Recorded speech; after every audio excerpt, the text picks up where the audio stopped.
¿Qué tal, mis queridos amigos? Bienvenidos a un nuevo viaje en el Cascarón de Nuez. Hoy vamos a hacer un viaje muy interesante, aquí a la vuelta de la esquina, pero también a China. Todos los años se repite prácticamente siempre la misma imagen. Llega a inicios de año, allá por febrero o marzo, y comenzamos a ver esos vídeos que salen en los noticieros en televisión de los grandes embalses del norte del país teniendo que desembalsar, que expulsar agua porque están desbordados, están por encima de su capacidad y tienen la necesidad de sacar agua para que no se desborde. Y entre ellos, por supuesto, también ya es un clásico de todos los años por estas épocas, las grandes crecidas del río Ebro, uno de los grandes ríos que hay en España, a su paso por Navarra, por bordeando Castilla y León por el norte, por la zona más oriental de Castilla y León, e igualmente también, por supuesto, por Aragón, que es donde están esas grandes crecidas del río Ebro que, como digo, se producen prácticamente todos los años y que provocan bastantes dolores de cabeza a los lugareños.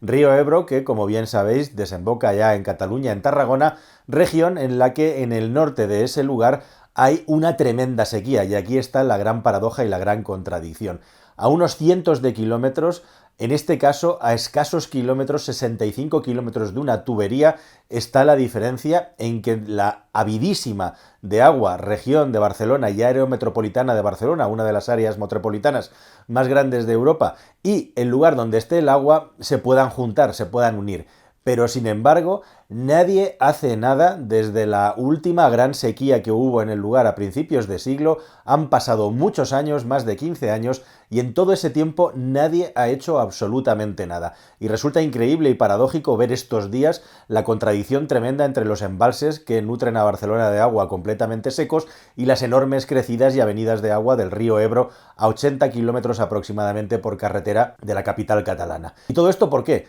Pues simple y llanamente porque nadie quiere asumir el coste político de hacer un trasvase de agua express entre el río Ebro y la zona metropolitana, como digo, de Barcelona, que se podría construir con una tubería que recorrería 65 kilómetros y que actualmente se calcula que en el mejor de los casos, se ha hablado de plazos de 12 a 18 meses, pero ahora se habla incluso de que podrían ser capaces los ingenieros de construir esa obra y dejarla ya terminada, algo que estuvo a punto de hacerse en la anterior sequía, pero no se hizo y ahora tampoco se va a hacer en 8 o 9 meses. En ese pequeño tiempo y con mucho dinero, haciendo la obra de forma simultánea en distintos tramos, quedaría conectado para siempre el Ebro con la región metropolitana de Barcelona y el problema de la sequía solucionado prácticamente para siempre, o al menos con muchos menos problemas con la vista puesta en el futuro y el crecimiento que no para de suceder de ese área, de esa región. Pero lo cierto es que seguimos sin que nadie tome la manija, tome el mando, sin que nadie convenza a las partes implicadas para que este tipo de trasvase se pueda realizar.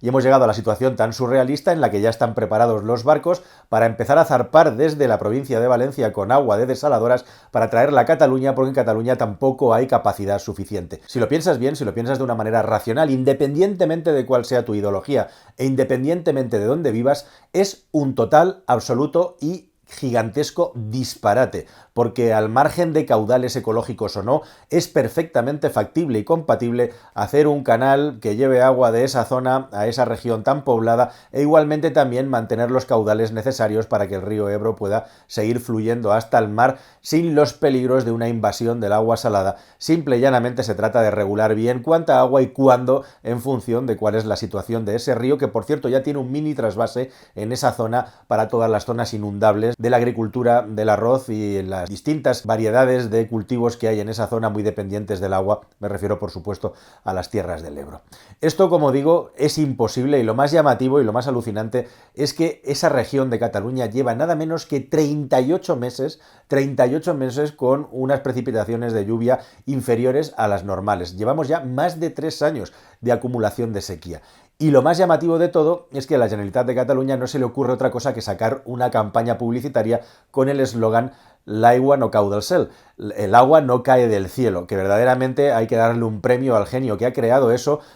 porque cuando ves el spot se trata simple y llanamente de generar una gigantesca manipulación de la opinión pública contándole que la mayor parte del agua que consume Barcelona es agua regenerada y agua de desaladoras y que no se utiliza agua de envases y pantanos, como queriendo contarle a la gente que somos más ecológicos que nadie, e igualmente también que no necesitamos trasvases ni agua de pantanos, lo que necesitamos es que tú consumas menos agua. agua. El agua no cae del cielo. Entonces, ¿de dónde narices viene el agua? Es que no se me ocurre un eslogan más patán, más torpe y más inútil, simplemente con la finalidad de programar a la gente mentalmente de que no vamos a hacer nada porque no nos sale de las narices hacer nada, porque el coste político de hacer cualquier cosa nos da tanto miedo que no vamos a hacer nada. E igualmente también el hecho que parece que ya los pantanos y los trasvases, las transferencias del agua, es algo tremendamente antiecológico, cuando cualquier país del planeta Tierra que tenga necesidad de agua tiene que hacer una inversión en política hídrica e igualmente también en tecnología hídrica para que las cosas funcionen. Y es que se está haciendo en todo el mundo, y en España se hizo también con el trasvase Tajo Segura, que aunque haya tenido más o menos rencillas políticas, que aunque haya generado más o menos políticas, no se puede negar que ha sido un éxito desde el punto de vista de la transferencia de agua a una región que la requería y la necesitaba. Sobre esto hay muchas polémicas, muchos enfrentamientos, bla, bla, bla, pero lo cierto es que ha generado un montón de riqueza allá donde se ha llevado el agua. Y esta obra pública, que me gustaría un día contarte y visitar, porque tiene mucha miga su construcción, es algo que se ve replicado en muchos lugares del mundo, pero en unas dimensiones increíbles. Alguien que esté con los pies en el suelo y en el planeta Tierra cree que un estado como China podría ser lo que es y haberse convertido en lo que es sin una política de gestión del agua que haya provocado toda esa riqueza y todo ese progreso. ¿Dónde es donde queremos llegar? ¿Queremos irnos hacia el neolítico o queremos irnos hacia el futuro? Bueno, pues China y otros países que están haciendo obras hídricas increíbles nos marcan el terreno, y en eso me quería centrar. En el megaproyecto o la megaobra que China ha estado calculando y pensando durante 50 años y que empezó a ejecutar ahora 20 años con un éxito impresionante. Porque en ese país, como te contaba en el vídeo anterior sobre la gran barrera verde que se está construyendo en África, pero también en China,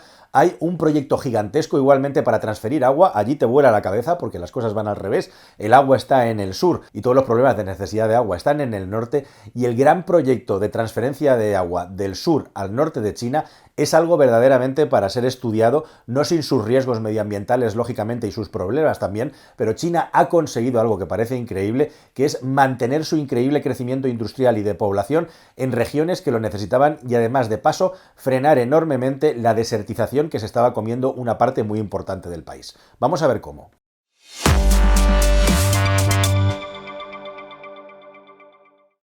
Bueno, evidentemente todo este crecimiento de China tiene un impacto medioambiental muy importante. Como te hemos contado en vídeos anteriores, la población de China además está repartida de una manera excepcional. El 94% de la población vive aproximadamente en el 40% del territorio derivado hacia el este, en una diagonal que ya es mítica, mientras que el 6% de la población vive en la mayor parte del terreno del país. Es algo impresionante. Eso ha hecho que China tenga sus grandes civilizaciones y que sea la cuna de la civilización, con una conexión súper interesante que tiene que ver con el agua. Es fascinante ver cómo todo lo que pasó alrededor del Nilo, que consideramos como la cuna de la civilización, pasó igualmente en China, en lo que es la ribera de oeste a este del río Amarillo y del Yangtze. De hecho, el valle del río Amarillo sería como el Nilo de China, y toda esa tierra fértil que se ha ido inundando a lo largo y ancho de toda la historia de la civilización hace que la civilización china sea una de las más antiguas y de las más prósperas de la historia de la humanidad. Pues ni más ni menos que se demuestra que para que una civilización y la humanidad prospere,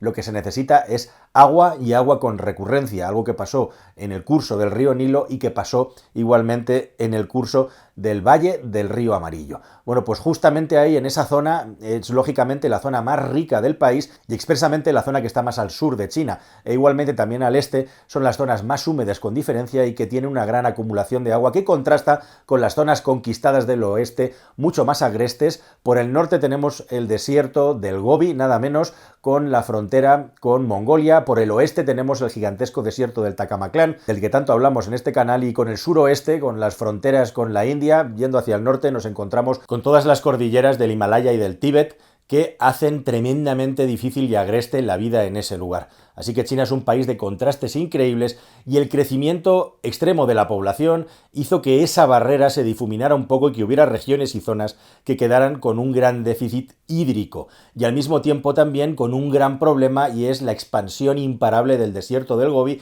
que cada año se comía más y más terrenos a las zonas verdes del país, una desertización en toda regla provocada tanto por la actividad del ser humano como por el propio transcurso de ese desierto que está creciendo hacia el sur de una manera, o al menos lo estaba, imparable, hasta que los chinos se pusieron manos a la obra, como te contaba en un vídeo anterior, a crear esa gran barrera verde. Ese es uno de los principales problemas que además ha traído otro que gran quebradero de cabeza al país, que son unas gigantescas tormentas de arena que, al igual que suceden en algunas zonas desérticas del Asia Occidental e igualmente también en los Estados Unidos de América, sin ir más lejos, Australia, provocan muchos daños económicos y también para la salud de la población. ¿Qué es lo que se propuso China? Pues justamente hacer lo que el sentido común dictamina, buscar dónde hay más agua, dónde sobra el agua y llevarla a donde hace falta. Y para ello crearon un proyecto, el de la transferencia sur-norte, como digo, gigantesco, basado en 3 grandes ejes, el eje este, el eje centro y el eje oeste, que están terminando ahora de ser ejecutados, algunos todavía no han sido iniciados, pero que han sido un auténtico éxito y que han impactado, según los propios creadores de estas obras públicas y el Estado, a nada menos que 140 millones de personas que ahora tienen los recursos hídricos. Lógicamente esto tiene un precio, pero lo que han hecho los chinos, empezando por el Gran Canal del Este, es sacar desde el río Yangtze un gran canal artificial, ya sabéis, canales que en algunos momentos van por debajo de tierra y se convierten en túneles, en otras se convierten en acueductos para salvar cualquier tipo de obra pública o incluso accidente natural, en algunos casos atravesando ríos, que por cierto es uno de los grandes problemas, o cortando directamente el curso de los ríos para llevar este agua desde el sur hacia el norte, creando en ese canal del este nada menos que una vía de río artificial de nada menos que 1.100 kilómetros de longitud, que llega hasta Tianjin y Weihai, ya en la zona de influencia de Pekín, sin tocar a Pekín y tocando con la costa este del país. El río artificial que surge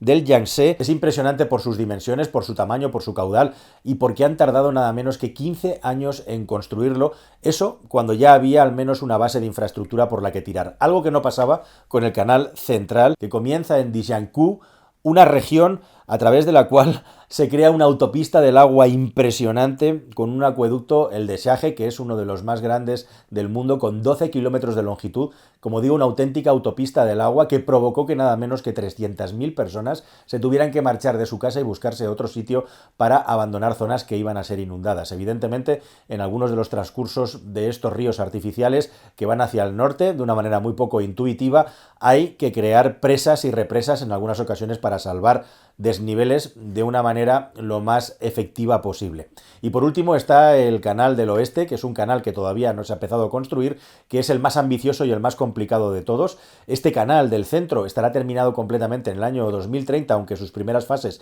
ya están funcionando perfectamente. Y este del oeste quiere nada menos que partir de la meseta tibetana, atravesando montones de montañas por debajo de tierra que hay que horadar directamente para llevar un caudal gigantesco a las zonas centrales del país. Igualmente hay un apéndice de la gran obra del centro, que es sacar agua directamente de la presa de las Tres Gargantas en las grandes crecidas para trasladarla igualmente hacia el centro del país. Se calcula que esta obra puede trasladar hasta 1/3 de toda el agua que pasa por la presa de las Tres Gargantas, que como sabes es la presa más grande del mundo. Y con todo esto, como digo, China ha sido capaz de conseguir alimentar a 140 millones de personas con un suministro de agua garantizado que ha provocado un gran crecimiento de la industria. ¿Y esto tiene costes e impacto medioambientales? Por supuesto, y los tiene muy grandes. Uno de los grandes problemas, quizá el mayor, precisamente, es que interrumpe el curso de los ríos, que de una manera natural van en el país del oeste hacia el este, y se calcula que aproximadamente hay 600 cursos de agua más o menos grande que directamente han desaparecido por estas obras públicas artificiales que en definitiva están cambiando el curso natural de los ríos, pero que han conseguido por otra parte esta gran riqueza de China en lo que se refiere a los recursos hídricos. E igualmente también está el problema de que estos ríos artificiales pasan lógicamente por zonas industriales que tienen mucha necesidad de agua y en muchos casos acaban convertidos, que estos vertidos, esta contaminación acaba viajando transcurso río arriba para acabar en otras ciudades que necesitan de este agua, con lo cual se está generando un problema medioambiental. Además, igualmente también del problema de que si no se calcula bien la utilización del agua, aquellos lugares donde hay deltas, donde el río, el agua dulce, acaba uniéndose con el mar, se puede provocar la situación contraria en la que el mar acabe ganando terreno y el agua salada metiéndose dentro del curso del agua dulce, provocando un desastre medioambiental igualmente. Estos son los riesgos endémicos que corren estos megatrasvases que, por otra parte, después de una inversión de 60.000 millones de dólares durante los últimos 20 años, han provocado que la gran obra pública de China con el trasvase de agua desde el sur hasta el norte se considera un gran éxito del país, a pesar de las tensiones lógicas con las autoridades a las que se les quita el agua directamente, pero evidentemente en este país al final es el Partido Comunista el que dicta lo que se hace y lo que no, para bien y para mal. Y en segundo lugar, igualmente también, pues todas estas cuestiones medioambientales asociadas que no son para nada agradables o positivas. Pero esto, unido a la gran barrera verde, a la gran política de reforestación del país, lo que han provocado es que China no frene su desarrollo, su crecimiento y se haya convertido en algo que en general es un proyecto de obra pública el más grande hasta la fecha en el mundo, aunque no el canal más grande, porque eso se está construyendo en otra parte de Oriente, ya hablaremos de eso próximamente, pues se haya convertido en un motor fundamental para el crecimiento de la economía china. Y aquí, delante de nuestras narices, en muchos casos tenemos soluciones para problemas mucho más pequeños y mucho menos complejos desde el punto de vista de la ingeniería, y no somos capaces de ponernos de acuerdo ni siquiera de actuar por el miedo a que pase algo negativo o porque alguien, alguna minoría, se quede por el camino en contraste sobre el beneficio o el interés de una inmensa parte de la población. Cosa que, por supuesto, yo estoy absolutamente de acuerdo en que se escuche a todo el mundo, pero al final, cuando el coste-beneficio siempre se inclina hacia el beneficio de partes cada vez más pequeñas frente a la mayoría, lo que estamos provocando es una distorsión absoluta del sistema y yéndonos hacia una inacción que al final acaba trayéndonos problemas verdaderamente serios y grandes para la inmensa mayoría. Nada más, queridos amigos, espero que esta historia y este viaje en el cascarón nos hayan parecido interesantes y nos vemos en un próximo vídeo, en un próximo viaje que espero que sea más y mejor. Hasta el siguiente. Adiós.